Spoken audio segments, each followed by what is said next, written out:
अभीष्ट पूर्ण दुर्गादि प्रतिकेहनदस्य स्थलतुपादगतिमुह सत्कृपा जष्टिदानेन सन्तु सन्तु बलं बलं भजो श्रीकृष्ण चैतन्य प्रभु नित्यानंद श्री अद्वैत गदाधर शिवासादि गौर भक्तवृंद हरे कृष्ण कृष्ण कृष्ण हरे हरे हरे राम राम राम हरे हरे दयाल निताय गौर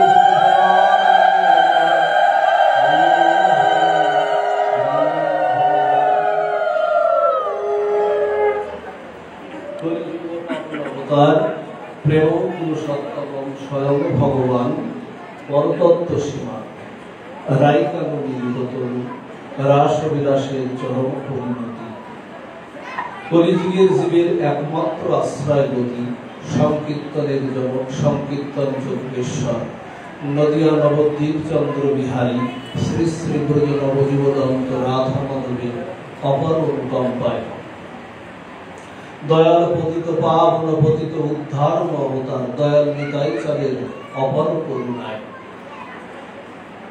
झिकरगाछा सार्वजनीन श्री श्री राधा गोविंद मंदिर श्री अंगने विदेही आत्मार कल्याणार्थे हरिकथा अनुष्ठाने आजकेर এই মধ্যাহ্ন দুপুরে যে সকল সাধুগুরু বৈষ্ণব মণ্ডলী সতী সজ্জন जगत मातार अंशभूता कल्याणी मातृमंडली जरा अप्राकृत अनिंद सुंदर श्री भगवानेर नाम गुण सुधा पानरत हुए संसार विषयकर्म के परिहार करे हरिकथार अमृत नदीते जरा अवगाहन करते এই পুষ্প ভগবত কারণে যারা উপনীত হয়েছেন তৎপূর্বে শ্রী বৃন্দাবনস্থ কেশীঘাটস্থ श्री श्री नित्य लीलाय प्रविष्ट श्री श्री 108 महंत मुरारीदास बाबाजीर चरण कमले भूव भ्रुंटित दंडवत प्रति निवेदन करी एवं आपनारा जारा श्रुति समागत सज्जा जारा श्री अंगने एसेছেন आपनाদের प्रत्येकेर श्रीचरणे दंडवत प्रति निवेदन पूर्वक যৎকিঞ্চিৎ भागवतीय पाठे प्रविष्ट হচ্ছে।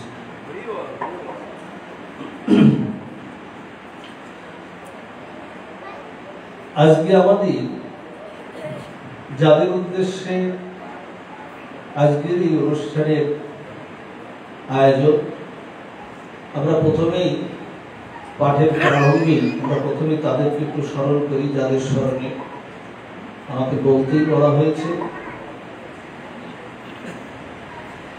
কালাচাঁদ দাসের স্মরণ তিথি উপলক্ষে এই আয়োজন করেছেন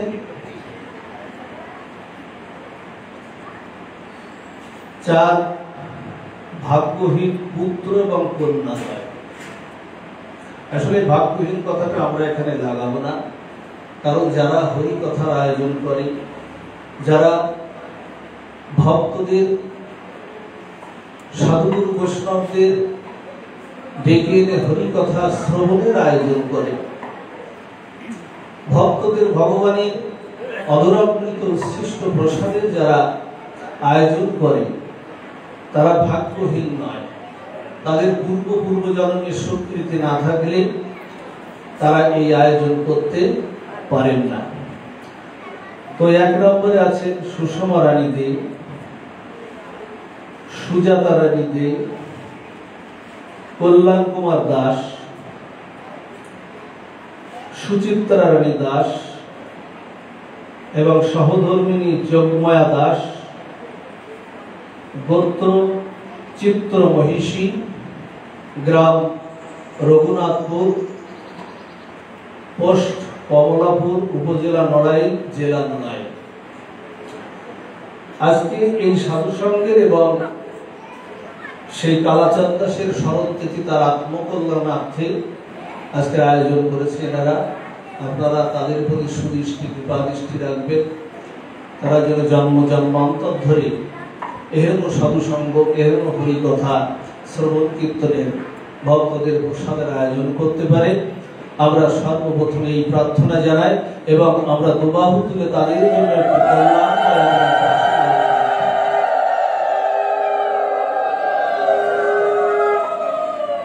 তো শুধু ভক্ত মন্ডলী, কলিযুগ পাবন অবতার প্রেম পুরুষোত্তম স্বয়ং ভগবান পরতত্ত্ব শ্রীমান চৈতন্য মহাপ্রভুর কৃপায় আমরা আজকে এখানে সমবেত হয়েছি। গৌর হরির অনবন্ত কৃপায় আমরা এখানে উপস্থিত হয়েছি। আজকের এই মহা মহেন্দ্রক্ষণ আমরা যে সময় আমরা সাধু সঙ্গে বসেছি, এটা মহেন্দ্রক্ষণ নয়, শাস্ত্র বলছে এটা মহা মহেন্দ্রক্ষণ। আপনারা জানেন এই মাসটি হলো বিষ্ণু মধুসূদন মাস, এবং এই মাসটি হলো কেশবব্রতের মাস, অর্থাৎ তুলসী মহারানীকে ভক্তি অর্চনার মাস। এই মাসটা বহু তত্ত্ব সম্বলিত। আমাদের এই মাসটা একবার অলঙ্কার রূপে যেমন সাজায়, ঠিক সেই অলঙ্কার রূপে সাজানো রয়েছে এই মাসটি। প্রথমে সেই মাসটির আমরা একটু ছোট্ট আকারে আমরা ব্যাখ্যা করব, পরবর্তীতে আমরা মূল আলোচনায় আমরা প্রবেশ করব।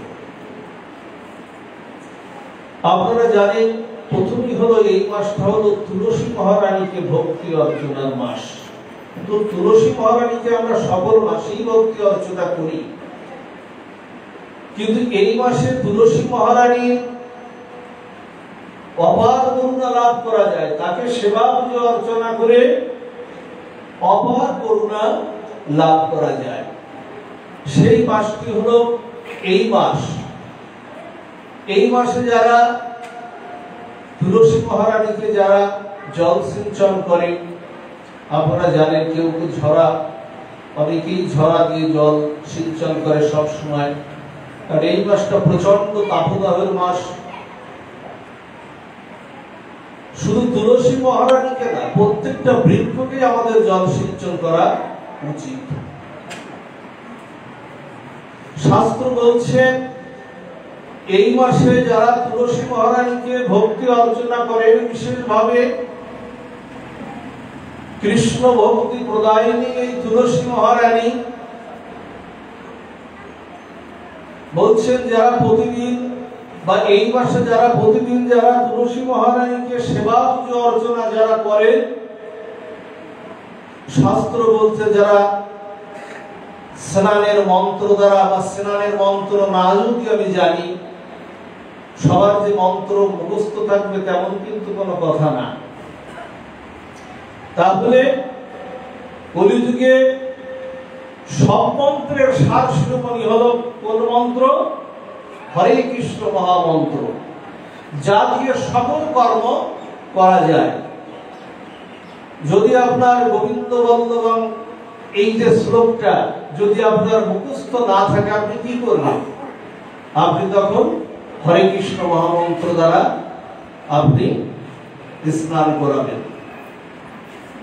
এবং প্রদক্ষিণ করবেন। যদি প্রদক্ষিণ মন্ত্র না জানা থাকে, জানি জ্ঞানী জপা পানি ব্রহ্ম হত্যা দিজ্ঞানী যা আছে না আমাদের প্রদক্ষিণ মন্ত্র, যদি প্রদক্ষিণ মন্ত্র মুখস্থ না থাকে, তাহলে আমরা প্রদক্ষিণ করব হরে কৃষ্ণ মহামন্ত্রের দ্বারা। শাস্ত্র বলছে এই মাসে যারা প্রদক্ষিণ করে এবং প্রতিনিয়ত প্রতি মাসেই যারা প্রদক্ষিণ করে, প্রতিদিন যারা প্রদক্ষিণ করে, আপনি যদি ব্রহ্ম হত্যার অপরাধী হয়ে যান, তুলসী প্রদক্ষিণের মাধ্যমে সে পাপ আপনার দূরীভূত হয়ে যায়। এবং বলছেন যারা স্নান করায়, তুলসী মহারানীকে যারা স্নান করায়, ওই যে স্নানের জলটা তুলসী মহারানীর মূল এবং কাণ্ড বৃক্ষে নিচ পর্যন্ত, মূল এবং কাণ্ড বৃক্ষে যতদূর পর্যন্ত বিস্তৃত হয়, শাস্ত্র বললেন, ভগবান বললেন, তার হৃদয়ে কৃষ্ণ ভক্তি ততদূর পর্যন্ত বিস্তৃত হয়ে যায়। এই জন্য খেয়াল রাখবেন মা, এই মাসে জন্য তুলসী মহারানী কোথাও যেন দেহ না রাখে। যদি এই মাসে তুলসী মহারানী দেহ রাখে তাহলে কিন্তু আমাদের আর অপরাধের কিন্তু শেষ নাই। চেষ্টা করে যাবেন এই মাসে যেন তুলসী মহারানী দেহ না রাখে। এই মাসটা আমাদের কত তাৎপর্যপূর্ণ মাস দেখুন। এই মাসটা হলো এই বৈশাখ মাসটার এই পূর্ণ লগ্ন তিথিতে আমাদের যে 4টি যুগ আছে, এই 4টি যুগের সত্য যুগের আবির্ভাব হয়েছিল এই মাসে। এই মাসে যে জল না হলে আমাদের পূজা কর্মাদি অর্চনাদি শ্রাদ্ধ তর্পণাদি সবকিছু ব্যর্থ হয়ে যায়। সে কোন জল মা? কোন জল? হ্যাঁ, গঙ্গা জল। গঙ্গা জল আমরা যদি নাও পাই, আমরা তো গঙ্গা জল তৈরি করেও নিতে পারি, তাই না? আহ্বান করে তৈরি করে নিতে পারি না? বলছেন সেই গঙ্গা দেবী, সেই গঙ্গা দেবীর আবির্ভাব হয়েছিল আজকের যে মহাপূর্ণ লগ্ন তিথিতে আমরা সাধু সঙ্গে হরি কথায় বসেছি।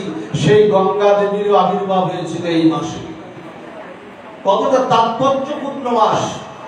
এই মাসে অক্ষয় তৃতীয়া, অক্ষয় তৃতীয়া ব্রত আসছে সামনে। অক্ষয় তৃতীয়া ব্রত যত সাধু সঙ্গ করবেন, যত দান ধান প্রদান করবেন, আপনাদের সব অক্ষয় হয়ে যাবে। বৈকুণ্ঠে নারায়ণের কাছে সেটা লিপিবদ্ধ হয়ে যাবে। এই মাসে আমাদের সমস্ত বৈদিক শাস্ত্র গ্রন্থের যিনি প্রণেতা, তিনি হলেন কে? কে মা? সমস্ত বৈদিক শাস্ত্র গ্রন্থের প্রণেতা হলেন মহর্ষি কৃষ্ণ দ্বৈপায়ন বেদব্যাস। তিনি মহর্ষি কেন? তিনি ঋষিদের মধ্যে ছিলেন শ্রেষ্ঠ। তিনি দ্বীপে জন্মগ্রহণ করেছিলেন, তাই নাম দ্বৈপায়ন। তিনি কৃষ্ণের মতো গায়ের রং ছিল, তাই নাম তার কৃষ্ণ। বেদব্যাস অর্থাৎ বেদকে 4 খণ্ডে বিভক্ত করেছিলেন। ঋক, সাম, যজু, অথর্ব এই 4 খণ্ডে বিভক্ত করেছিলেন, এই জন্য তার নাম বেদব্যাস। তিনি এই মাসে তিনি মহাভারত রচনা শুরু করেছিলেন। কত বড় কৃপা, তাৎপর্যপূর্ণ মাস! এই মাসে জবের সৃষ্টি হয়েছিল। যে জব ব্রাহ্মণ বৈষ্ণবকে যদি দান করা যায়, সেই পুণ্য মহাপুণ্য বয়ে আনে মানুষের, ভক্তদের জীবনে। সেই জবের সৃষ্টি হয়েছিল এই মাস।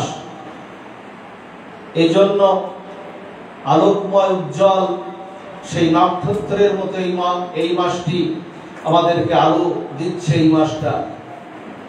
এই মাসটা ভগবান পরমেশ্বর শ্রীকৃষ্ণ তিনি মথুরা লীলা শেষ করে 10 বছর 8 মাস ছিলেন মথুরা লীলায়।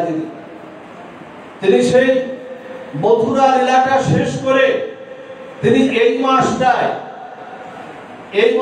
তিনি বৃন্দা দ্বারকার উদ্দেশ্যে তিনি রওনা দিয়েছিলেন। এবং এই মাসটা সেই দ্বারকায় ভক্ত ভগবানের, আজকে যেমন এখানে আমরা যেমন ভক্ত আর ভগবান আছেন শ্রীমন্দিরে, তেমনি এই মাসটা কৃষ্ণ ভক্ত সুদামা আর অনাদি গোবিন্দ শ্রী ভগবানের, পরমেশ্বর ভগবানের মিলন বলা হয়েছিল। ভক্ত ভগবানের মিলন হয়েছিল এই মাসটা। ভক্ত ভগবানের মিলন সবসময় হয়, আজকে হচ্ছে। সেই মাসটায় আমরা এই তিথিতে আমরা সাধু সঙ্গে বসেছি। এই মাসটায় সামনে আসছে বিপদ ভঞ্জনারী মধুসূদন, ভক্ত বাঞ্ছা কল্পতরুমার ভগবান নৃসিংহ ভগবানের আবির্ভাব তিথি। এই মাসটায় ভক্তকে রক্ষা করতে ভগবান নরসিংহের রূপ ধারণ করেছিলেন। এই মাসটায় মাধবেন্দ্র পুরীপাদ, আপনারা জানেন মাধবেন্দ্র পুরীপাদ কে মা? চৈতন্য মহাপ্রভুর গুরুদেবকে ঈশ্বর পুরীপাদের গুরুদেব বলে মাধবেন্দ্র পুরীপাদ। সেই মাধবেন্দ্র পুরীপাদ এই মাসে সেই গোপীনাথ বিগ্রহে, সেই ক্ষীরচূড়া সেই গোপীনাথ বিগ্রহে মলয়ের চন্দন লেপন করেছিলেন এই মাসটা। এই জন্য চন্দন যাত্রা, এই মাসটা চন্দন যাত্রা আপনারা করবেন। যেদিন থেকে এই চন্দন যাত্রা শুরু হবে পঞ্জিকা দেখে, সেই পঞ্জিকা থেকে 21 দিন পর্যন্ত প্রতিদিন ভগবানের অঙ্গে শ্রীঅঙ্গে যার যে বিগ্রহ থাকুক বা বিগ্রহ যদি নাও থাকে, যদি চিত্রপট থাকে আপনাদের, সেই চিত্রপটে প্রতিদিন ভগবানকে চন্দন ঘষে ঘষে শীতলতা প্রদান করবেন। আর ভগবান শীতল হয়ে গেলে, তিনি প্রসন্ন হয়ে গেলেই আপনার জীবনেও প্রসন্নতা, আপনার জীবনেও সুখ আসবে। এজন্য এগুলো আমাদের করতে হবে। চন্দন যাত্রার মাসটা হলো এই বৈশাখ মাসটা। কত তাৎপর্যপূর্ণ মাস এই মাস, যা বলে শেষ করা যায় না। এই মাসটা আমাদের সর্ববিঘ্ন নাশকারী গণেশ, আমাদের ভগবান গণেশ, মহর্ষি কৃষ্ণ বেদব্যাস তিনি রচনা করেছিলেন। আর গণেশ এই মাসটায় ভাগবত তিনি লিখেছিলেন। ভাগবতটা তিনি লিখেছিলেন গণেশ। তিনি ছাড়া এত দ্রুত গতিতে লিখবেন কি? সেই মাসটা হলো এই মাসটা। এই মাসে এই তিথিতে, অক্ষয় তৃতীয়ার তিথিতে পুরীধামে আপনারা জানেন পুরীধামের রথটা সারা বিশ্বের যেখানে যে রথ আছে সেই রথটা কিন্তু ভাঙা হয় না কোথাও। কিন্তু পুরীধামের রথটা কিন্তু চৈতন্য মহাপ্রভু যখন থেকে এই রথের সূচনা করেছিলেন, রথযাত্রার সূচনা করেছিলেন আমার শ্রীমান চৈতন্য মহাপ্রভু, তখন থেকে প্রতি বছর কিন্তু পুরীধামের রথ ভাঙা হয়। আবার এই অক্ষয় তৃতীয়াতে এই পুরীধামের রথ আবার গড়াও শুরু হয় এবং আগামী আষাঢ় মাস পর্যন্ত এই রথটা তৈরি করতে লাগবে। সেই রথটাও এই তিথিতে, এই পূর্ণ লগ্ন এই তিথিতে সেই রথের কার্যক্রমটা তৈরির সেই কার্যক্রমটা শুরু হয়। এজন্য এই মাসটা হলো তিথিতে ভরপুর এই মাসটা। এজন্য এই মাসটায় আমরা সাধু সঙ্গ করব, এই মাসটায় বেশি বেশি করে হরি কথা শ্রবণ করব, এই মাসটা বেশি বেশি করে আমরা জপ করব। এই মাসটায় যতটুকু পারে আপনারা অন্ততপক্ষে 2-4 জন হলেও আপনারা বাড়িতে বৈষ্ণব সেবার, গুরু সেবা, বৈষ্ণব সেবার আয়োজনটা করবেন। সেই মাসটা হলো এই মাস। শুধু ভক্তমণ্ডলী সংক্ষিপ্তভাবে, আরো অনেক ব্যাখ্যা আছে, সংক্ষিপ্তভাবে এই মাসের ব্যাখ্যাটি আমরা করলাম। আমরা ফিরে যাই আমাদের মূল আলোচনায়। শ্রীমদ্ ভগবত গীতায় ভগবান বলেছেন, গীতায় বলেছেন যে ক্ষিপ্রম ভবতি ধর্মাত্মা শাস্ত্রান্তে নিগচ্ছতি কন্ত প্রতিজানিহি নমে ভক্ত প্রণশ্যতি। এই শ্লোকটা কে বলেছিলেন মা? ক্ষিপ্রম ভবতি ধর্মাত্মা শাস্ত্রান্তে নিগচ্ছতি কন্ত প্রতিজানিহি নমে ভক্ত প্রণশ্যতি। কে বলেছিলেন এই শ্লোকটি? ভগবান শ্রীমদ্ ভগবত গীতায় 574 বার কথা বলেছিলেন। অর্জুন বলেছিলেন কতবার? 85 বার তিনি বলেছিলেন। আর সঞ্জয় বলেছিলেন 40 বার। আর ধৃতরাষ্ট্র বলেছিলেন 1 বার। এই হলো মোট 700 শ্লোক। তার মধ্যে অর্জুনকে দিয়ে ভগবান এই শ্লোকটি অবতারণা করিয়েছিলেন। বলেছিলেন, হে অর্জুন, তুমি এই শ্লোকটি তুমি বলো। অর্জুন বলেছিলেন, হে ভগবান, তুমি অখিল পরমেশ্বর, অখিল ব্রহ্মাণ্ডপতি তুমি, অনন্ত বিশ্ব ব্রহ্মাণ্ডের অধীশ্বর তুমি, জগতে যদি কোনো প্রতিজ্ঞা যদি করতে হয় তাহলে তুমি করো প্রতিজ্ঞা। অর্জুন বলেছিলেন তুমি প্রতিজ্ঞা করো, কিন্তু ভগবান বলছেন হে অর্জুন আমার প্রতিজ্ঞা কখনো থাকে না। আমি প্রতিজ্ঞা করলেও আমার প্রতিজ্ঞা থাকে না। আমি অহং ভক্ত পরাধীন, আমি ভক্তের অধীন হয়ে যাই। ভক্ত যদি কোনো জিদ করে তাহলে আমার প্রতিজ্ঞাটা থাকে না গো অর্জুন। আমি প্রতিজ্ঞা করেছিলাম আমি কুরুক্ষেত্রের যুদ্ধ অস্ত্র ধারণ আমি করব না, কিন্তু আমার পরম ভক্ত পিতামহ ভীষ্ম বলেছিলেন হে গোবিন্দ আমি যদি তোমার ভক্ত হয়ে থাকি, আমি যদি একটা দিনও যদি তোমার চরণে তুলসী অর্পণ করে থাকি, আমি যদি একটা দিনও তোমার ভজনা তপস্যা করে থাকি, আমি কুরুক্ষেত্রের যুদ্ধে আমি তোমাকে অস্ত্র ধারণ আমি করাবো। করেছিলেন না? পিতামহ ভীষ্মকে একেবারে রথের চাকা দিয়ে মারতে উদ্যত হয়েছিলেন না? আমার প্রতিজ্ঞাটা থাকে না, ভক্তের কাছে আমার প্রতিজ্ঞাটা গৌণ হয়ে যায়। দামবন্ধন লীলায় আমি বলেছিলাম, মা যশোদার কাছে বলেছিলাম মা আমি তোমার কাছে বন্ধন স্বীকার আমি করব না, আমি তোমার কাছে বন্ধন স্বীকার করব না।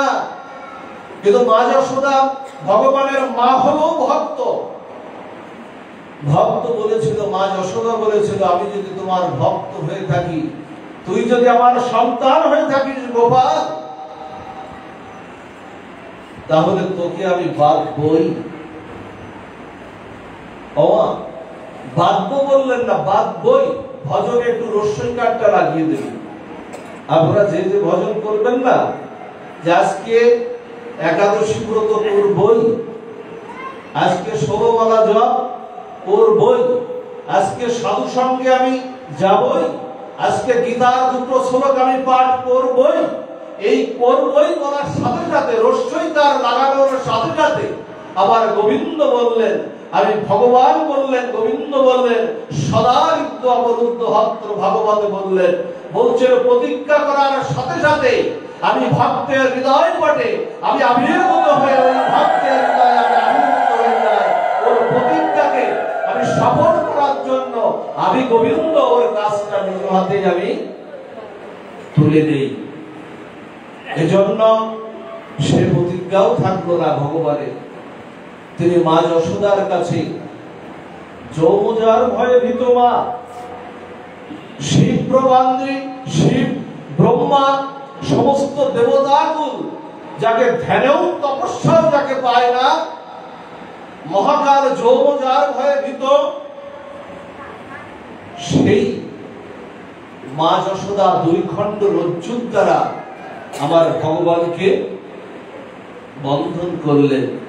এই জন্য অর্জুনকে দিয়ে এই শ্লোকটি বলালেন, হে অর্জুন আমার প্রতিজ্ঞা থাকে না, তুমি জগৎ সংসারে প্রতিজ্ঞা করো যে কন্ত পতি জানিহি গাওয়ে ভক্ত প্রণশ্যতি, আমার ভক্তের কখনো পতন হয় না, আমার ভক্তের কখনো ক্ষয় নাই, লয় নাই। আমার ভক্তকে আমি দুবাহু তুলে, মা যেমন সন্তানকে, ছোট্ট সন্তানকে যেমন আলিঙ্গন করে যেমন কোলে তুলে নেয়, আমিও আমার ভক্তকে তেমন করেই আমি কোলে তুলে নেই, আলিঙ্গন করে নেই। এই হলো মা প্রতিজ্ঞা, যা ভক্তকে দিয়ে করালেন। কত বড় কৃপা, কত বড় করুণা। কিন্তু সেই গীতাটা, সেই শ্রীমদ ভগবত গীতাটা আমরা পড়ি না। গীতা না পড়লে সমাজ কি করে তৈরি হবে মা? ভাগবতের অধিকারী আমরা না। আমরা ভাগবত শুনি, প্রেম ভক্তির কথা শুনি, কিন্তু পাত্র কই তা রাখা? প্রেম ভক্তি যে রাখবে সে পাত্রটা কই? সেই পাত্র তৈরি করবে শ্রীমদ ভগবত গীতা। যেখানে শ্রীমদ ভগবত গীতা শেষ, সেখানে ভাগবত চৈতন্য চরিতামৃত সেখানে শুরু। আজকাল গীতার আলোচনাটা হয় না। দেখুন গীতার প্রথম যে শ্লোকটা, সেই শ্লোকটা কে বলেছিলেন? কে বলেছিলেন বাবা? প্রথম শ্লোকটা বলেছিলেন ধৃতরাষ্ট্র। ধৃতরাষ্ট্র কি ছিল? দেখতে পেত, অন্ধ ছিল। ধৃতরাষ্ট্র অন্ধ ছিল। প্রথম শ্লোকটা বলেছিল কুরুক্ষেত্রে, না বলেছিল না? বলেছিল প্রথম শ্লোকটায় অন্ধ ছিল। অন্ধকে দিয়ে উচ্চারণ করালেন। অন্ধ কেন? বললেন ধর্মক্ষেত্রে কুরুক্ষেত্রে সমবেতা যুদ্ধসভা মামকা পাণ্ড সজীব কিম কুবন্ত সঞ্জয়। প্রথম শ্লোকটি বললেন। আচ্ছা, অন্ধকে দিয়ে প্রথম বললেন কেন? দেখুন এখানে দর্শন, এখানে যারা আমরা বসে আছি না, আমি তো বটেই, এখানে সবাই আমরা অন্ধ। এই জন্য অন্ধকে দিয়ে বলছেন গীতার জ্ঞান। গীতার জ্ঞান যাদের মধ্যে প্রবেশ না করবে তারা প্রকৃত অর্থই অন্ধ। এই জন্য অন্ধকে দিয়ে যতক্ষণ পর্যন্ত এই গীতার জ্ঞান আমাদের সমাজে, আমাদের ভিতরে, আমাদের ছেলে মেয়েদের মধ্যে যতক্ষণ না প্রবেশ করবে ততক্ষণই আমরা অন্ধ হয়েই থাকবো। যতই ভাগবত শুনি আর যতই চৈতন্য চরিতামৃত শুনি বা ওগুলো প্রয়োজন আছে, কিন্তু গীতাকে, শ্রীমদ ভগবত গীতাকে বাদ দিয়ে নয়। তমোসমা জ্যোতির্গময় অসতমা সদ্গময় বলছে না? শাস্ত্র বলছে তো, বলছে তুমি অন্ধকার থেকে আলোর পথে নিয়ে যাও, তুমি সৎ থেকে অসৎ থেকে সতের পথে নিয়ে যাও। কে নিয়ে যাবে মা? কে নিয়ে যাবে আমাদেরকে? ভগবান তো এখন আমাদের প্রকট লীলায় নাই, কিন্তু ভগবান নাই আমাদের সামনে গ্রন্থ রূপে, শাস্ত্র রূপে ভগবান আমাদের আছে। তিনি আমাদেরকে পথ দেখাবেন। গীতা মাই আমাদের পথ দেখাবেন। তিনি অন্ধকার থেকে আলোর দিকে আমাদের নিয়ে যাবেন। তিনি আমাদের অসৎ থেকে সতের দিকে নিয়ে যাবেন। সেটাই হলো শ্রীমদ ভগবত গীতা। এই জন্য শ্রীমদ ভগবত গীতায় যে শ্লোকটি যেখানে বলা হয়েছে শরণাগতির কথাটা, শ্রীমদ ভগবত গীতায় আমাদের শরণাগতির কথাটা বলা হয়েছে। বলছে পূর্ণরূপে শরণাগতি না হওয়া পর্যন্ত আমাদের জীবনে আলোর কোনো বিস্ফোরণ ঘটতে পারে না। বলছে পূর্ণ শরণাগতিটা চাই। শরণাগতিটা অর্ধেক অর্ধেক হলে হবে না। আমরা বিশ্বাস করি অনেক কিছু, কিন্তু ভগবানকে আমরা পূর্ণাঙ্গভাবে বিশ্বাস করতে আমরা পারি না। আমরা যখন ক্ষৌর কর্ম করতে যাই না মা, দেখবেন নরসুন্দর যখন আমাদেরকে ক্ষৌর কর্মটা করান না, আমরা কিন্তু দেখবেন একেবারে ব্লেড বা খুর দিয়ে যখন করায় আমরা ওর পরে বিশ্বাস করে আছি। আচ্ছা, ও খুরটা চালিয়ে দেয় না বা চালিয়ে দেবে না, এই বিশ্বাসটা আছে। হাসপাতালে গেলে না, অপারেশনটা যখন করে ডাক্তারের পরে আমাদের বিশ্বাসটা আছে। এখান থেকে রাজধানীতে যাবো ঢাকায়, গাড়ি ড্রাইভারের মতো আমাদের বিশ্বাসটা আছে না, আমাদের দেখে শুনে নিয়ে যাবে। কিন্তু ভগবানের পরে সেই বিশ্বাসটা পূর্ণাঙ্গ ভাবে আমাদের নাই, পূর্ণাঙ্গ ভাবে এখনো আসেনি আমাদের। আমাদের বিশ্বাসটা অর্ধেক ভগবানের পরে, আর অর্ধেক হলো বাইরের জগতের, জাগতিক জগতের অর্ধেক বিশ্বাসটা আমাদের থাকে। এই জন্য পূর্ণ শরণাগতিটা না হলে ভগবানের কৃপা করুণা পাওয়া কখনোই কিন্তু যাবে না।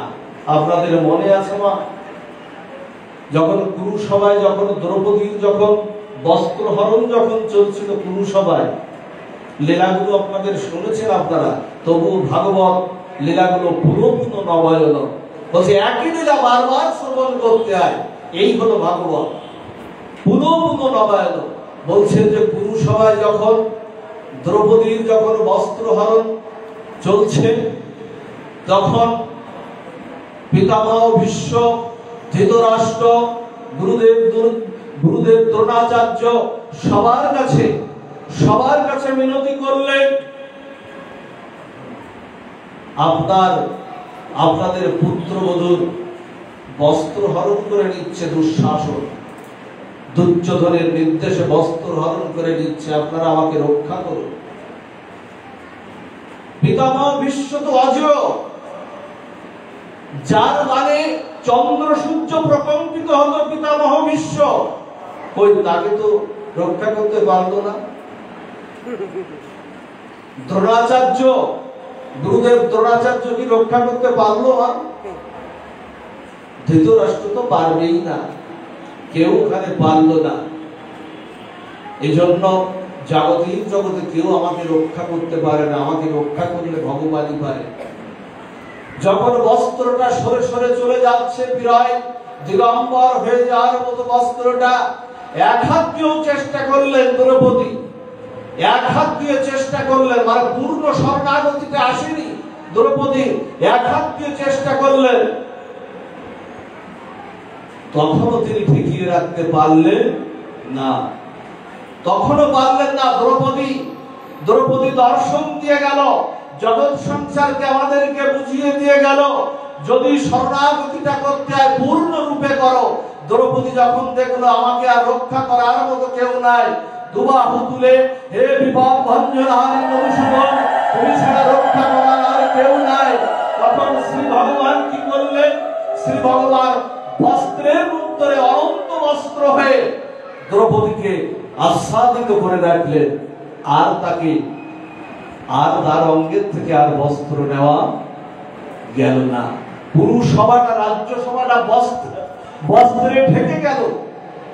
কই তার এই জন্য শরণাগতিটা আমাদের পূর্ণ হওয়া চাই। গীতায় ভগবান বলেছেন, দেখুন, তমেব শরণাঙ্গস্য সর্বভাবেন ভারত। আজকে আমরা গীতার পরে একটু আলোচনায় আস্বাদ বলছেন, তমেব শরণাঙ্গচ্ছ সর্বভাবেন ভারত। গোবিন্দ বললেন, হে ভারত, হে অর্জুন, তুমি সর্বতভাবে আমার শরণ নাও, আমি তোমাকে সকল বিপদ আপদ থেকে আমি তোমাকে রক্ষা করব।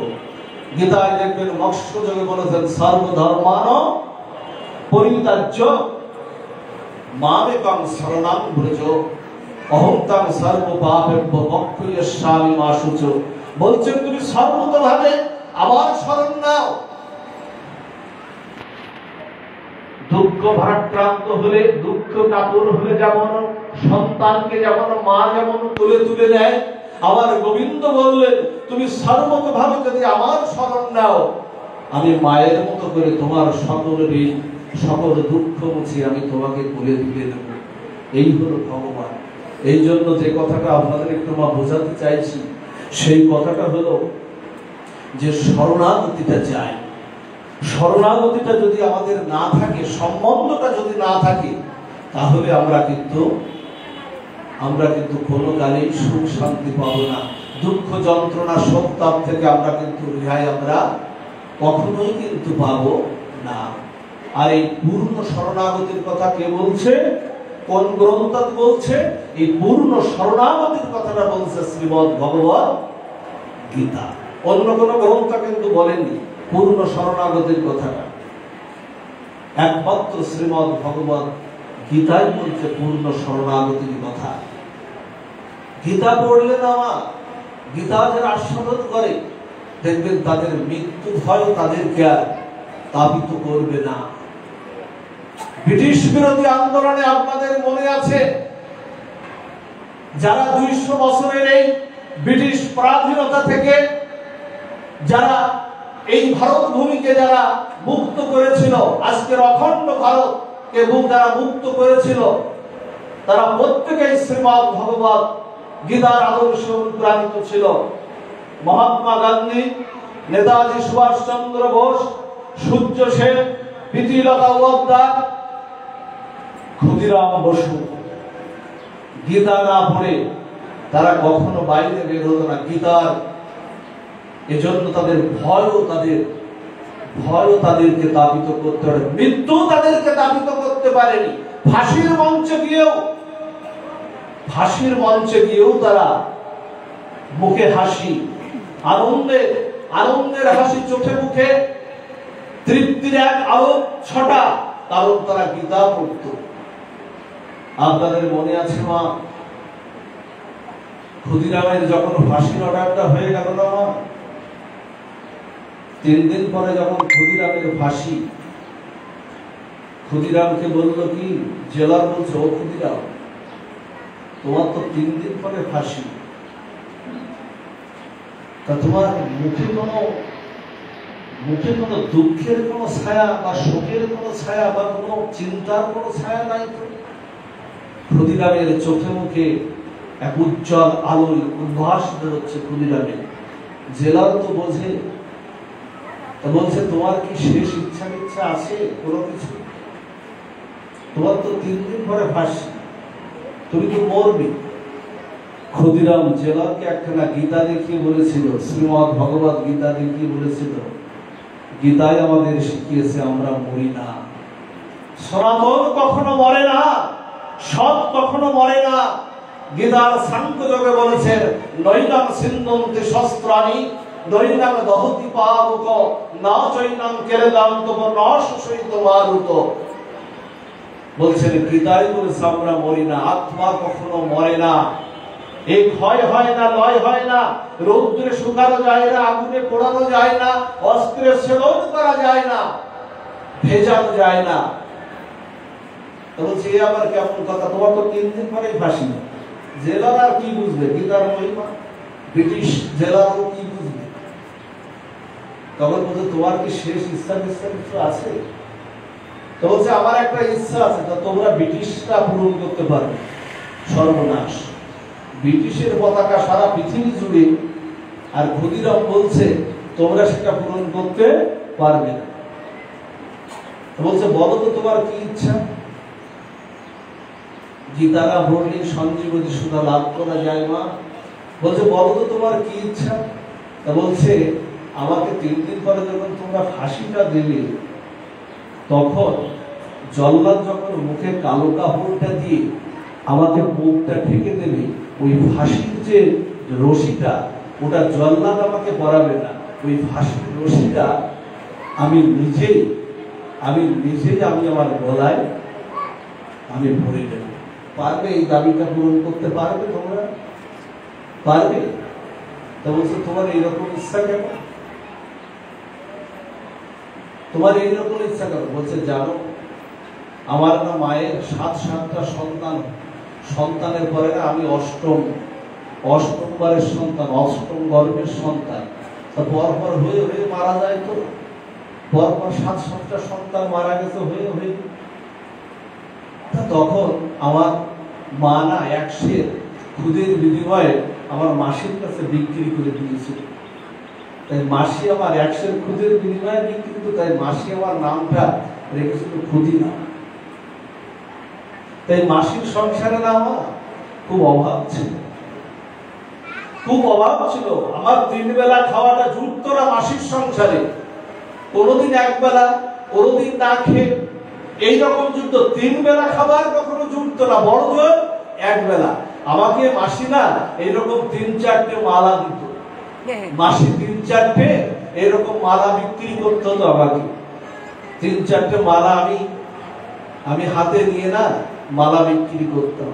কিন্তু যে পথ দিয়ে আমি মালা বিক্রি করতাম না, মালা বিক্রি করতে যে পথ দিয়ে যেতাম, ওই পথে না রাধা মাধবের একটা যুগল মন্দির ছিল।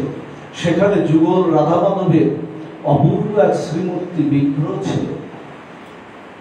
আমি না ওই বিগ্রহের সামনে গিয়ে না আমি দাঁড়িয়ে পড়তাম। একবার আমার মালার দিকে চাইতাম, আর একবার ওই যুগল রাধা মাধবের দিকে আমি চাইতাম, আর মনে করতাম এর থেকে একটা মালা যদি আমি আমার রাধা মাধবের গলায় যদি একটু পরাতে পারতাম, আমি যদি আমার রাধা মাধবের গলায় একটু পরাতে পারতাম, আমার 7টা নৃত্য, একবার মালার দিকে চাইতাম, আর একবার রাধা মাধবের দিকে চাইতাম। আবার চিন্তা করতাম এর থেকে একটা মালা যদি আমি রাধা মাধবকে দিয়ে দেই, মাসির সংসারে যদি খাওয়া না যায়, মাসি যদি না খেয়ে থাকে, অভুক্ত থাকে। জানো, আমার সেই আশাটা আমার আজও পূরণ হয়নি। আমি আজ পর্যন্ত আমি আমার রাধা মাধবকে একটি মালাও আমি আজকে পরাতে পারিনি। আমার সে আশাটা আজও আমার পূরণ হয়নি। আমার সেই যুগল রাধা মাধবকে আমি মালাটা আজও পরাতে পারিনি। তাই ভগবান তো শুধু এই শ্রীমন্দিরে থাকে না, আমার হৃদয় মন্দিরেও তো আমার ভগবান থাকে।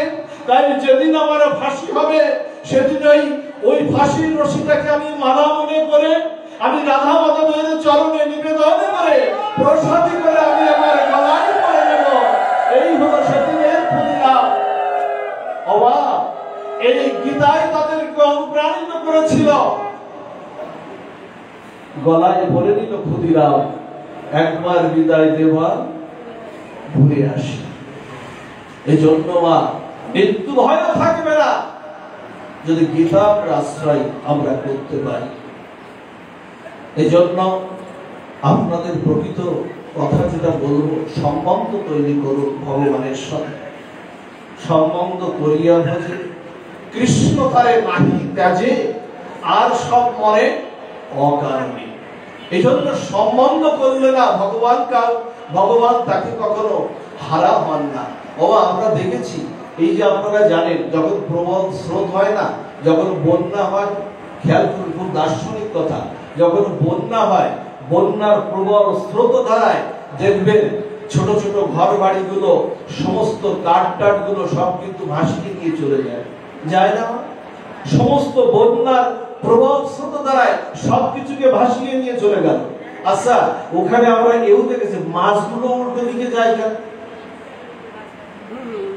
বন্যায় স্রোতে সব একদিকে ভাসিয়ে নিয়ে যাচ্ছে, খড়কুটো ছোট ছোট বাড়িঘর গুলো নিয়ে যাচ্ছে, মাছগুলো উল্টো দিকে কেন? মাছগুলো দেখবেন উল্টো দিকে যাত্রা করছে। এর কারণ কি? কারণ ওর জীবনে প্রথম থেকে ওর জলের সাথে ওর সম্বন্ধটা ওর হয়েছে। এজন্য জল কখনো, যার সাথে যার সম্বন্ধ, জল কখনো তাকে ভাসিয়ে নিয়ে কখনোই তাকে ভাসিয়ে নিয়ে যাবে না। এজন্য সম্বন্ধটা আমরা করি। এজন্য শাস্ত্র বলছে ধর্মকে আশ্রয় করুন। আজকে অনেকেই আমরা আছি জগৎ সংসারে, ধর্মের দিকে তাদের খেয়াল নাই। তারা ধর্মকে খানিকটা ব্যাকডেটেড মনে করে, কিন্তু আপনাকে বাঁচাতে পারে ধর্ম। আপনি সনাতনী, এর জন্য আপনি সনাতন ধর্মের মানুষ। আগে আপনি হিন্দু না, আগে হিন্দু জাতি আপনি না, আগে সব জাতি সনাতন ধর্মের, তারপরে হলো আপনি হিন্দু জাতি। এই জন্য ধর্মকে আপনার আশ্রয় করতে হবে, ধর্মই আপনাকে রক্ষা করবে, ধর্মকেই আপনার মানতে হবে। ধর্ম যদি না মানেন, কোনো কালেই আপনি শান্তি সুখ কখনো আপনি পাবেন না।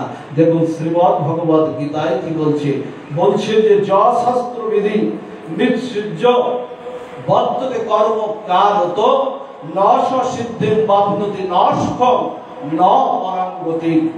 বলছে যারা ধর্ম আশ্রয় যারা করে না, তারা কোনো কালেই তারা সুখ পাবে না, কোনো কালেই তাদের শান্তি হবে না, কোনো কালেই তাদের গতি হবে না। এটা শ্রীমদ্ ভগবত গীতার কথা। আপনাদের মনে আছে মা, রাবণ যখন ভূপাতিত হয়ে গেল, প্রভু রামচন্দ্রের সাথে যখন যুদ্ধে যখন ভূপাতিত হয়ে গেল, পড়ে গেল নিচে, লক্ষ্মণ জিজ্ঞাসা করেছিল, রাবণ তোমার পতন হলে কেন? তুমি এত শক্তিশালী, তোমার পতনটা হলো কেন রাবণ? রাবণ ভূপাতিত অবস্থায় যে কথাটা বলেছিল, এই কথাটা যদি আজকে এখান থেকে আমরা একটু নিয়ে যেতে পারি। রাবণ বলেছিল, দেখো লক্ষ্মণ, তুমি জিজ্ঞাসা করলে অন্তকালে তোমার সঙ্গে আমি কোনো ছল চাতুরি পর্যন্ত তো কম করিনি। আমি মুনির সাজে, ব্রাহ্মণের সাজে সেজে আমি সীতা দেবীকে আমি হরণ করেছিলাম, কিন্তু অন্তকালে মৃত্যুর সময় আমি তোমার সাথে মিথ্যা কথা আমি বলবো না। কেন জানো? দেখো, রামচন্দ্রের থেকে আমার উপাস্য কম ছিল না। আমি পুলস্ত্য ঋষির বংশধর, বিশ্বশ্রবা মুনির পুত্র আমি রাবণ। সোনার লঙ্কা পরিবেষ্টিত আমার 1 লক্ষ পুত্র, 1.25 লক্ষ নাতি, ইন্দ্রজিতের মতো অমর বীর আমার ছেলে, কুম্ভকর্ণের মতো ভাই বীর যোদ্ধা আমার, আর রামচন্দ্র পথে পথে ঘুরে বেড়ায় বনবাসীর মতো, আর আমি কৈলাসকে মাথায় করে নিয়ে শিব ঠাকুরের উপাসনা করত, কৈলাসকে মাথায় করে নিয়ে আমি শিব ঠাকুরের ভজনা করতাম। তপস্যা আমার কম ছিল না, আমি চণ্ডীর 700 শ্লোক আমি মুখস্থ বলতে পারতাম, তপস্যা আমার কম ছিল না। বলছে এত শক্তি হোক, তোমার পতন হলো কেন? বলছে পতনটা হলো কেন জানো? পতন হলো আমি ধর্ম মানিনি, আমি রামচন্দ্রকে ভগবান বলে স্বীকার করিনি, এই জন্য আমার পতনটা হলো। আমি রামচন্দ্রকে আর ধর্মকে যদি আমি আশ্রয় করতাম, আমার পতন কখনোই আমার হতো না। এই জন্য আমাদের ধর্মকে আমার আশ্রয় করতে, ধর্মকে আশ্রয় করলে ভগবান বললেন কন্তপতি জানিহি নমে ভক্ত প্রণশ্যতি। আমার ভক্তের কখনো পতন হয় না, আমার ভক্তের লয় ক্ষয় হয় না। এগুলো অর্জুনকে দিয়ে বললেন। ও আপনাদের মনে আছে দুর্বাসা মুনির কথা? দুর্বাসা ঋষির কথা আপনাদের মনে আছে? দুর্বাসা ঋষি আসলেন না, কার কাছে আসলেন জানি? রাজা অম্বরীশের কাছে আসলেন দুর্বাসা ঋষি। শুনেছেন আপনারা লীলাটি? অম্বরীশ নববিধা ভক্তি লাভ করেছিল। সেই অম্বরীশ একাদশীর দিনে, একাদশীর পরদিন পারণ স্বর্গে দুর্বাসা মুনি শিব ভক্ত, শিবের অবতার হলেন দুর্বাসা মুনি, আসলেন দ্বাদশীর দিনে আসলেন। এসে বললেন কি জানেন? ওর ভুলটা ধরার জন্য চেষ্টা করছেন, বলছেন আমি তোমার এখানে সেবা পেতে চাই। যেই না উনি একটু ভগবানের চরণামৃত দিয়ে উনি পারণটা সারবেন, তখন বলছেন দাঁড়াও দাঁড়াও অম্বরীশ, আমার সেবা না দিয়ে তুমি আগে পারণ সারতে পারো না। তখন পারণের একটু সময় ছিল, ওনাকে সমস্ত কিছু দিলেন, স্নানের সমস্ত কিছু দিলেন, দিয়ে পাঠালেন, কিন্তু উনি আর আসেন না। স্নান করছেন তো করছেন, বসে আছেন, আর উনি ওনার ধ্যান তপস্যার মাধ্যমে দেখছেন যে কি করে রাজা অম্বরীশ, কি করে। যদি আমার আগেও সেবা নিয়ে নেয় তাহলে ওর আজকে রক্ষা নাই। তপস্যার বলে উনি দেখছেন। এখন শাস্ত্রে এইরকম বিধান আছে, যদি কোনো এহেন পরিস্থিতিতে ভক্ত পড়ে যায়, তখন ভগবানের চরণামৃত শস্য দানার মতো এক ফোঁটা ভগবানের চরণামৃত জিহ্বার পরে দিয়ে পারণও সারতে হবে, আবার সাধুর সম্মানও রক্ষা করতে হবে। যেই না উনি পারণ সেরেছেন, দুর্বাসা মুনি এসে উপস্থিত। বলছে তুমি আমাকে অপমান করেছো, সাধু সেবা না দিয়ে তুমি গ্রহণ করেছো, তোমার আজকে ক্ষমা নাই, তোমার ক্ষমা নাই। কি করলেন জানেন? জটা ছিঁড়ে না, মাথায় শিখা ছিল, জটা ছিল, জটা একটা ছিঁড়েই তার দিকে ধাবিত করে দিলেন। ওই জটাটা মুহূর্তের মধ্যে একটা অগ্নিকুণ্ড হয়ে গেল, অগ্নিকুণ্ড হয়ে অম্বরীশের ভক্ত অম্বরীশের দিকে চলে গেল। অম্বরীশ কিন্তু কিছুই বলছে না। অম্বরীশ দুবাহু তুলে, আমরা বিপদে পড়লে যেমন দুবাহু তুলে প্রার্থনা করি, অম্বরীশ কিন্তু শরণাগতি ভক্ত, অম্বরীশ কিন্তু প্রার্থনাও করছে না যে ভগবান তুমি আমাকে রক্ষা করো। কিন্তু ভগবান কি করেছে জানেন? শরণাগতি ভক্তকে কিভাবে রক্ষা করছেন ভগবান? ভগবান নারায়ণ দেখলেন আমার ভক্তের বড় বিপদ, কারণ সে আমার চরণে শরণাগতি করেছে, ভক্তের বড় বিপদ। কি করলেন? ভগবান মুহূর্তের মধ্যে তার চক্রকে পাঠিয়ে দিলেন। চক্র এসেই সেই আগুনের কুণ্ডটিকে ধ্বংস করে এবার দুর্বাসার দিকে সেই চক্র ছুটছে। দুর্বাসা দেখলে তো ভগবানের চক্র, এবার আমার আর রক্ষা নাই, আমাকে কেউ আর রক্ষা করতে পারবে না, এবার আর রক্ষা নাই। তখন এবার দুর্বাসা ছুটছে, তো ছুটতে ছুটতে ব্রহ্মালোক, শিবলোক, ভগবান বিষ্ণুর কাছে পর্যন্ত চলে গেলেন। যার চক্র সে নারায়ণ বা বিষ্ণু, যে নামেই আমরা অভিহিত করি, নারায়ণের কাছে চলে গেলেন। ভগবান বিষ্ণুকে গিয়ে বলছেন, হে প্রভু, চরণে পড়ে বলছেন, হে প্রভু, চক্রের হাত থেকে আপনি আমাকে রক্ষা করুন। বলছি, শোনো, চক্র আমার হলেও চক্র এখন আমার কথা আর শুনবে না। বলছেন, চক্র আমার হলেও চক্র আমার কথা এখন আর শুনবে না। আমার ভক্তের বিপদে, আজকে আমার ভক্তের বড় বিপদ, তুমি ভক্ত চরণে অপরাধ করেছ, এই জন্য চক্রকে আমি এখন আদেশ দিলেও আর আমার কথা শুনবে না। যতক্ষণ পর্যন্ত আমার ভক্ত নিরাপদ না হবে, ততক্ষণ পর্যন্ত চক্র আমার কথা শুনবে না। ও আমার ভক্তের দাসত্ব করছে। দেখুন, ভগবানের চক্র আজকে ভক্তের দাসত্ব করছে। বলছে, তোমার এত দৌড়াদৌড়ির কি কাজ? তুমি যার চরণে অপরাধ করেছো তার কাছে তুমি যাও, তার কাছে গিয়ে তুমি অপরাধ মার্জনা করো, ক্ষমা প্রার্থনা করো, তাহলেই তুমি সর্ববিপদ থেকে রক্ষা করবে। চক্রও তোমাকে আর কিছু বলবে না। সেই অম্বরীশের কাছে আবার গেল, আবার গিয়ে দুর্বাসা মুনি ক্ষমা প্রার্থনা করলেন। আর ক্ষমা প্রার্থনার সাথে সাথে ভক্ত যেই না অম্বরীশ ভগবানের চক্র, ভক্ত যেই না চক্রের স্তুতি করেছে, চক্র এমনিতেই ভগবানের কাছে ফিরে গেল। রক্ষা করল না। অম্বরীশকে প্রার্থনা করেছে, ভগবান তুমি আমাকে রক্ষা করো। এই জন্য শরণাগতি চাই। শরণাগতি হলে ভগবান আপনাকে যে অবস্থায় আপনি পতিত হন না কেন, ভগবান সেই দুঃখের সাগর থেকে আপনাকে উদ্ধার করে আপনাকে নিয়েই যাবেই। এর কোনো ব্যত্যয় কখনো ঘটে না। গীতায় ভগবান বলেছেন যে অরণ্য স্থিতয়ন্ত মাগেদে জনা পর্যুপাসুতে তেসানিত্যাভিযুক্তানাং যোগস্থেম মহম। গীতায় ভগবান বলছেন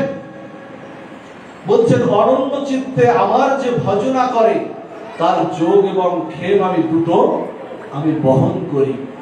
ওই ভক্তের যা কিছু নাই, ওই ভক্ত সহভক্তের যা কিছু নাই আমি যেমন পূরণ করি, আর ওই ভক্তের যা কিছু আছে আমি ভগবান পাহারাদার হয়ে আমি ভগবান রক্ষা করি। এ কথা গীতার নবম অধ্যায় 22 শ্লোকে গোবিন্দ এই প্রতিশ্রুতি দিয়েছেন। কিন্তু এই শ্লোকের পরে আমাদের সেই আস্থা বিশ্বাসটা আমাদের তো থাকা চাই, আমাদের থাকতে হবে। কুরুক্ষেত্রের যুদ্ধে আপনাদের মনে আছে মা, আপনাদের মনে পড়ে কুরুক্ষেত্রের যুদ্ধে যখন 10 দিনের যুদ্ধ, চতুর্দিকে লোকক্ষয়, রক্তের বন্যা বয়ে যাচ্ছে চতুর্দিকে। হঠাৎ করে অর্জুনের বাণ ফুরিয়ে গেছে। অর্জুন করজোড়ে প্রার্থনা করেছেন পার্থসারথী ভগবান শ্রীকৃষ্ণের কাছে, হে ভগবান, আমার তো বাণ ফুরিয়ে গেছে, যদি ওই দুর্যোধনার দুঃশাসনের বাণ আমার ভক্তকে বিদীর্ণ করে দেয়, ওই দুর্যোধন দুঃশাসন পিতামহ ভীষ্ম আর ওই গুরুদেব দ্রোণাচার্যের বাণ যদি আমার ভক্তকে বিদীর্ণ করে দেয়, কে রক্ষা করবে? পার্থসারথী ভগবান শ্রীকৃষ্ণ বললেন, আমি তোমার যুদ্ধের রথের সারথি না, আমাদের এই দেহরথের সারথি কিন্তু ভগবান শ্রীকৃষ্ণ। কুরুক্ষেত্রের যুদ্ধ শেষ হয়ে গেছে তা কিন্তু নয়, এখনো কুরুক্ষেত্রের যুদ্ধ কিন্তু চলছে। আমাদের এই দেহরথের সারথি ভগবান শ্রীকৃষ্ণ, তিনি যেদিন থাকবেন না মা, আমার এই দেহরথটাও কিন্তু পড়ে থাকবে। যে কথাটা অর্জুনকে বলেছিলেন, হাতটা করপল্লব ধরে চেপে ধরে অর্জুনকে বলেছিলেন, দুটি হাত চেপে ধরে বলেছিলেন, শোনো, আমি তোমার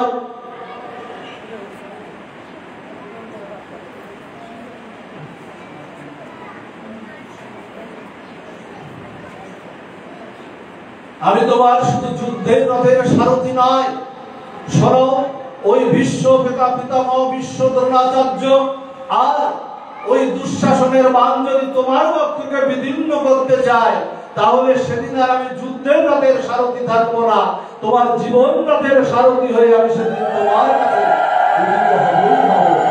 এজন্য তিনি আমার জীবন রথের সারথি হয়ে গেছে। বাবা, যেদিন কুরুক্ষেত্রের যুদ্ধ শেষ যেদিন হয়ে গেল, ভগবান রথে বসে আছে, অর্জুনকে কি বললেন জানেন? অর্জুনকে বললেন কি, তুমি রথ থেকে নামো অর্জুন, যুদ্ধ তো শেষ, তুমি নামো অর্জুন। তখন ভগবানকে বলছেন, ভগবান আপনি আগে নামে। বলছে না না, তুমি আগে নামো, তোমাকেই আগে নামতে হবে। জানেন, ভগবান অর্জুনকে নামিয়ে দিয়ে ভগবান যেই না ভগবান নেমে গেল না, অমনি করে রথটা ভগবানের সামনেই ধ্বংস হয়ে গেল। এই জন্য দেখবেন ওই রথটা ধ্বংস হয়ে গেল, তেমনি আমাদের জীবন রথে যেদিন আমার পরমাত্মা স্বরূপ ভগবান যেদিন থাকবেন না, সেই রথটাও, দেহ রথটাও কিন্তু পড়ে থাকবে, তিনিই আমাদের রক্ষা করতে পারেন। আমরা মহাভারতের একটু লীলা বলি, সময় চলে যাচ্ছে। মহাভারতের একটা লীলা আমরা আস্বাদন করি, সেটা গীতায় কুরুক্ষেত্রের যুদ্ধেরই একটা আলোচনা। আপনারা শুনেছেন হয়তো, যেদিন কুরুক্ষেত্রে যুদ্ধ শুরু হবে তার 2 দিন আগের ঘটনা, যা ভগবান শ্রীকৃষ্ণ নিজ শ্রীবদনে ব্যক্ত করেছিলেন। এই লীলাটি যেদিন কুরুক্ষেত্রের যুদ্ধ, জানেন পৃথিবীতে এত বড় যুদ্ধ আর হয়নি, যেখানে 55 কোটি মানুষ মারা গিয়েছিল এই কুরুক্ষেত্রের যুদ্ধে। এত যুদ্ধ, বড় যুদ্ধ কি পৃথিবীতে হয়েছে? হয়নি। 55 কোটি মানুষ কোথাও মারা যায়নি, কুরুক্ষেত্রের যুদ্ধে সেটা হয়েছে। এই যুদ্ধ যেদিন শুরু হয়, 2 দিন আগে একটি গাছে দুটো পাখি ছিল, তার নাম হলো টোনা আর টুনি। তো অপূর্ব ভগবান শ্রীকৃষ্ণের নিজের শ্রীবদনে প্রকাশ করা টোনা আর টুনি, তাদের 2টো বাচ্চাও ছিল, সদ্য প্রস্ফুটিত 2টো বাচ্চাও ছিল। এই বাচ্চা দুটোকে নিয়ে টোনা আর টুনি আলোচনা করছে যে কাল থেকে, পরশু থেকে কুরুক্ষেত্রের যুদ্ধের দামামা শুরু হবে, কত রক্তপাত হবে, কত কিছু হবে, এখানে ধ্বংসযজ্ঞ হবে, চলো আমরা এখান থেকে আমরা অন্যখানে চলে যাই। টোনা বলছে, পুরুষ যে পাখিটা, টোনা বলছে চলো অন্য কোথাও চলে যায়। বলছে, টুনি বলছে কি করে যাব, আর আমি যাব না।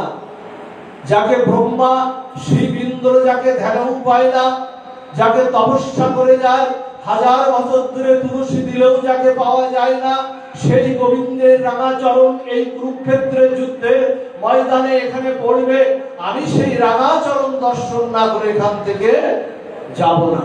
দেখুন, একজন ভক্ত আর একজন ভক্ত না। আর শোনো, এই বাচ্চা দুটোকে নিয়েও বা কোথায় যাব? টোনা বলছে কি, আমরা 2জন বেঁচে থাকলে বাচ্চা আবার পাওয়া যাবে। কত বড় স্বার্থের দুনিয়া দেখুন। আমরা যদি কোনো মা বা কোনো বোন গর্ভবতী অবস্থায় ডাক্তারের কাছে যদি নিয়ে যায় না, ডাক্তার মা বা সেই বোনই হোক, সেখানে বলে কি, ডাক্তার অনুসার বলে বসে, দেখুন আপনার এই বাচ্চা বা এই মায়ের অবস্থা খুব খারাপ অবস্থা, তা পরিবারের কাছে সিদ্ধান্ত নেয়, সিদ্ধান্ত থেকে যে কোনো একজনকে বাঁচাতে যাবে, একজনকে বাঁচাতে হয়, মা নাই বাচ্চা। পরিবার কি সিদ্ধান্ত দেয়? পরিবার সিদ্ধান্ত দেয় গাছ বাঁচলে ফল আবার পাওয়া যাবে। কত বড় স্বার্থ আমাদের দেখুন।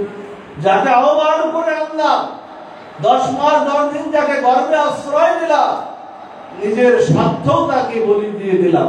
আজকে তোরাও বলছে আমরা বেঁচে থাকলে বাচ্চা আবার যাবে, চলো চলে যায়। বলছে না, আমি যাবো না, আমার বাচ্চাকে ফেলে তো যাবোই না, আর গোবিন্দের রাঙাচরণ দর্শন না করে যাব না। তাদের যদি মৃত্যু হবে, কিন্তু প্রভুর রাঙাচরণ দর্শন না করে যাব। চলে গেলেন টোনা, ওখান থেকে উড়ে চলে গেলেন। উড়ে গিয়ে না 2 দিন পরে যুদ্ধ যখন শুরু হলো, ভগবান শ্রীকৃষ্ণ অর্জুনের রথের সারথি হয়ে গেলেন, ড্রাইভার হয়ে গেলেন ভগবান। ভক্তের জন্য আজকে রথের সারথি মানে কি, আমার ড্রাইভার হয়ে যাচ্ছেন ভগবান। তাই ভগবান বললেন, যে কথাটি ভগবান বলছেন, সেখানেও যদি আমাদের এই বিশ্বাস আস্থাটা না থাকে, ভগবান বলছেন আমি ভক্তের জন্য আমি রথের সারথি হয়ে যাই অর্জুনের। আমি ভক্তের জন্য আমি নিজে পরাজয়ের মালা নিয়ে ভক্তকে জয়ের মালা পরিয়ে দেই। ভক্তকে আমি এত বড় ভালোবাসি, আমি ভক্তের কাছে নিজের চিন্তাকে আমি বিসর্জন দিয়ে দেয়।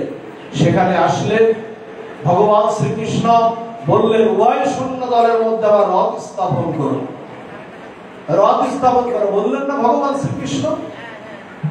কাল রূপে হরণ করে নিলেন, সেখানে কাল রূপে হরণ করে নিলেন। আর ভগবান শ্রীকৃষ্ণ আদিরাদি গোবিন্দ, আমরা সবার ভাষা না বুঝতে পারলেও 84 লক্ষ প্রজাতির সবার ভাষা আমার গোবিন্দ কিন্তু বুঝতে পারেন।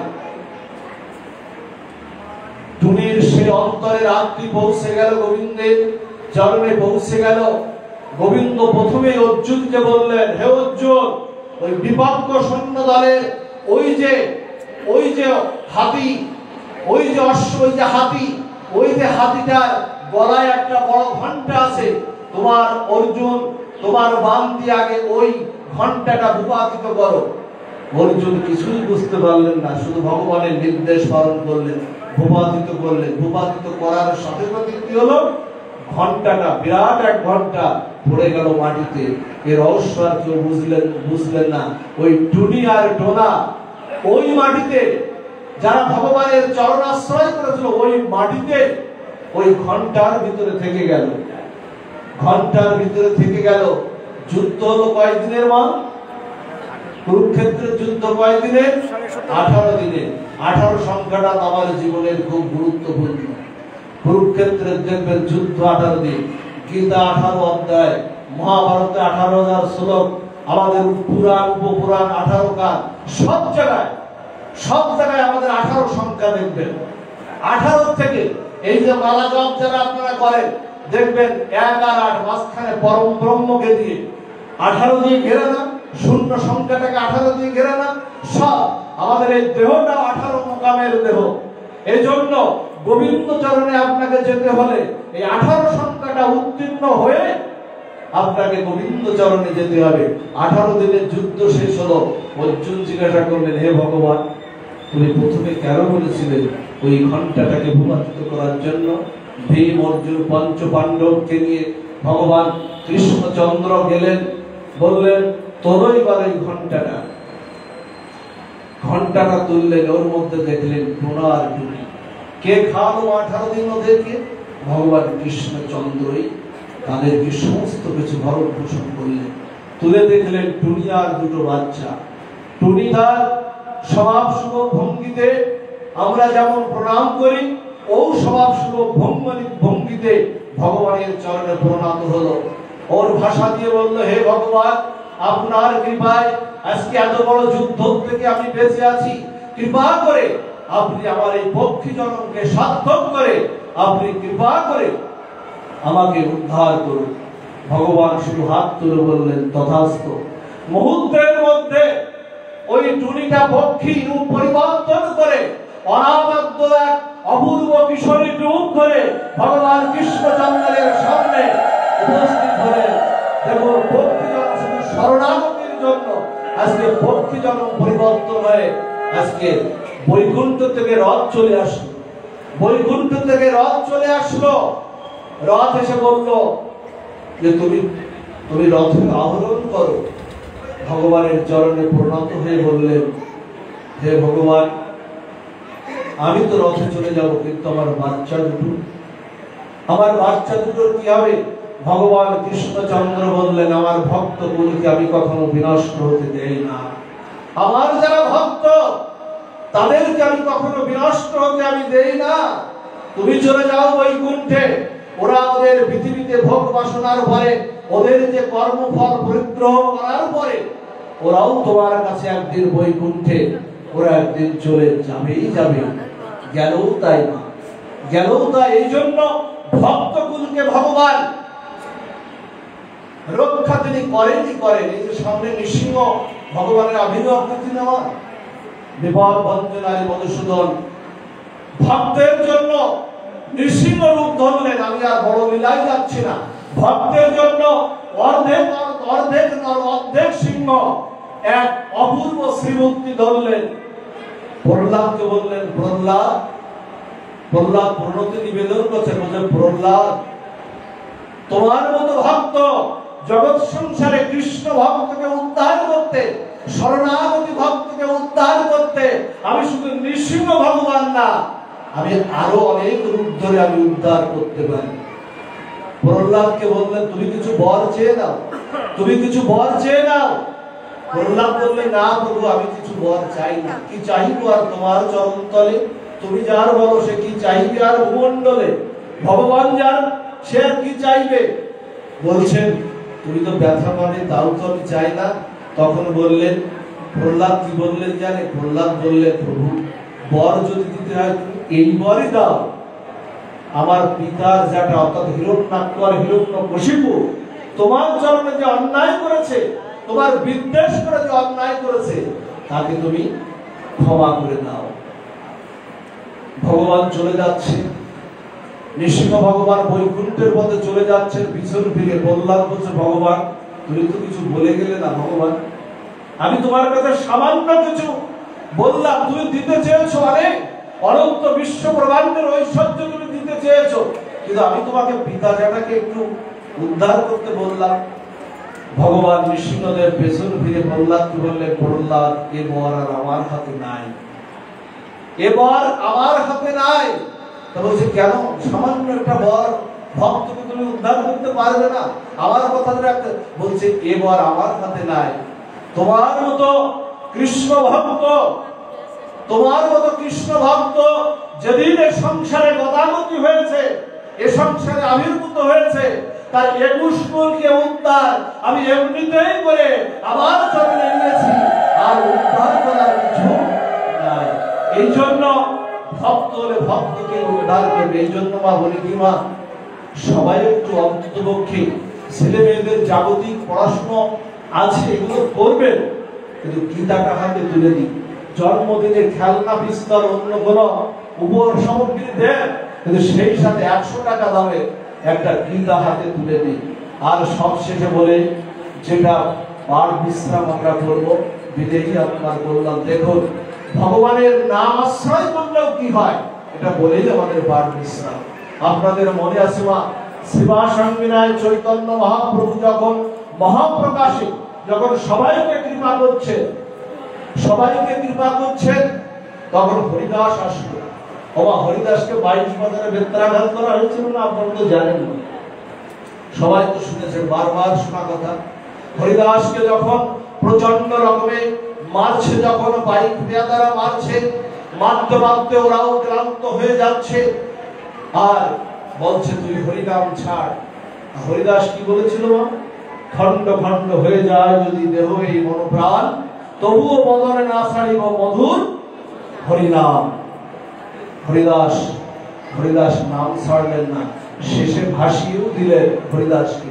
মহাপ্রভু সেই কথা বললেন শ্রীবাসাঙ্গিনার বিষ্ণু খট্টায় বসে যখন মহাপ্রভু মহাপ্রকাশে কৃপা করছেন, হরিদাস আসছেন। হরিদাস তখন বলছেন, হরিদাসকে বলছে মহাপ্রভু হরিদাস তাকাও আমার দিকে, বলছে আমার দিকে তাকাও। হরিদাস কি বলছে জানেন? হরিদাস বলছে তোমার দিকে তাকানোর যোগ্যতাও আমার নাই। অথচ নামাচার্য হরিদাস চৈতন্য মহাপ্রভুর দিকে তাকানোর যোগ্যতাও হরিদাসের নাই। এই তো দৈন্যতা, এই দৈন্যতা না থাকলে মা ভজন হবে না। নিজেকে অযোগ্য হীনবুদ্ধি, তাহাতেই কৃষ্ণ প্রেম, তাহাতেই সর্বসিদ্ধি। আগে নত হও, নত না হলে কখনো উন্নত হওয়া যাবে না। নিজেকে অযোগ্য মনে করো, তাহলেই তোমার প্রেম হবে, তাহলেই তোমার কৃষ্ণ প্রাপ্তি হবে। হরিদাস বললেন তোমার দিকে তাকানোর যোগ্যতাও আমার নাই। বললেন কিছু একটা চাও, কিছু। হরিদাস তুমি তো সারা জীবন কিছু চাইলে না, কিছু একটা চাও। হরিদাস বলছে কি জানেন? যা চাইলো না মা, আমরাও তো চাইতে কখনো কল্পনাও করতে পারি না। হরিদাস বললেন প্রভু দিতে যদি হয় তুমি এই দাও, তোমার চরণ ভজে যে সকল দাস, তোমার চরণ ভজে যে সকল দাস, তাদের সৃষ্ট হয় যেন মোর গ্রাস। তোমার ভক্ত যারা, আমি তো তোমার ভক্ত না, তোমার ভক্ত যারা, তোমার দাস যারা, তারা উচ্ছিষ্ট খেয়ে তারা ফেলে রেখে যা চলে যাবে, ওই উচ্ছিষ্ট যেন আমি পাই, তাতেও আমার কৃষ্ণ ভক্তি, তাতেই আমার প্রেম লাভ হবে। পাওয়া আছে না? এমন করে চাওয়া তো আমাদের জীবনে আছে না? ধন্যতা না থাকলে ভজন হবে না। তখন বলছে হরিদাস, হরিদাস তুমি কি যেদিন 22 বাজারে তোমাকে বেত্রাঘাত করা হয়েছিল, সেদিন তুমি কি আঘাত পেয়েছিলে হরিদাস? আঘাত পেয়েছিলে? বলছে না প্রভু, একটা আঘাত তো পাওনি। কেন পাওনি হরিদাস? বলছে আঘাত আমি পাইনি। কেন পাওনি জানো? মহাপ্রভু চৈতন্য মহাপ্রভু পিঠটা আগলা করে উত্তরটা সরিয়ে চৈতন্য মহাপ্রভু দেখাচ্ছেন হরিদাস নাম আর নামই অভিন্ন। এই জগৎ সংসারে যারা নামকে যারা আশ্রয় করে, আমি নামি, আমি তাদের পক্ষে উপস্থিত হয়ে আমি প্রত্যেকটি আঘাত আমি সেদিকে নিয়েছিলাম। এজন্য আমি গীতায় বলেছি, আমার নাম যারা আশ্রয় করবে, আমার ভগবান কথা শ্রীমদ্ ভগবত গীতা যারা আশ্রয় করবে, তাদের কখনো পতন হতে দেই না হরিদাস। আমি তোমাকে পতন হতে দেই। আমি নামি হয়ে সেদিন তোমার পক্ষে, আমি তোমার পিঠে আলিঙ্গন করে তোমার প্রত্যেকটি আঘাত আমার পিঠে আমি দিয়েছিলাম। আমার ভক্ত হরি নাম করছে, নাম আর নামে অভিন্ন। এই জন্য মা যে কথাটা বলেছিলাম, সেই নামও আপনারা আশ্রয় করুন, আর শরণাগতিটা পূর্ণরূপে আপনারা নেন। নাম আশ্রয় করলেও ভগবান কৃপা করবেন। গন্তব্যতি জানিহি নামে ভক্ত প্রণশ্বতী, যেটা দিয়ে শুরু সেটা দিয়ে শেষ। ভক্তের কখনো পতন হয় না, লয় হয় না, ক্ষয় হয় না। কৃপা রাখবেন। ভালো থাকুন আপনারা। আপনাদের সুমঙ্গল কামনা করি। আজকের এই ভাগবত অনুষ্ঠানে যারা আয়োজন করেছে তাদের সুমঙ্গল কামনা করে, এবং বিদেহী আত্মার যার উদ্দেশ্যে সেই কালিদাস, প্রয়াত কালিদাস মহাশয়ের কল্যাণ কামনা করে, তার আত্মকল্যাণ তো অবশ্যই আমি কল্যাণ কামনা করে আজকের ভাগবতীয় পাঠ বিশ্রাম এখানে। আর এখানে দুইজনের নাম একটু লেখা হয়েছে। কিনা বিশ্বাসের দিদি কৃষ্ণনগর, শিবনাথ বিশ্বাস কৃষ্ণনগর, আর অজিত ঘোষ, তারা অসুস্থ আছেন। তারা হয়তো সুস্থ থাকলে আজকে এখানে তারা আসতেন। আপনারা সবার জন্য, তাদের সবার জন্য একটু কৃপা করবেন। গোবিন্দ অনাদিরাদি গোবিন্দ যেখানে বলেছেন আমার ভক্তের কখনো বিনাশ হয় না, পতন হয় না, তাদের সেই সুস্থতা কামনা করে আমরা সবাই গোবিন্দের কাছে দুবাহু প্রসারিত করে তাদের সুস্থ কামনা করে তারা যেন সুস্থ হয়ে আবার যারা এখানে আসতে পারে, এই প্রার্থনা জানিয়ে আজকের ভগবান পাঠ বিশ্রাম এখানেই। জয় শ্রী প্রেমানন্দে গৌর হরি হরি বল। জয় নিতাই, জয় গৌর সুন্দর।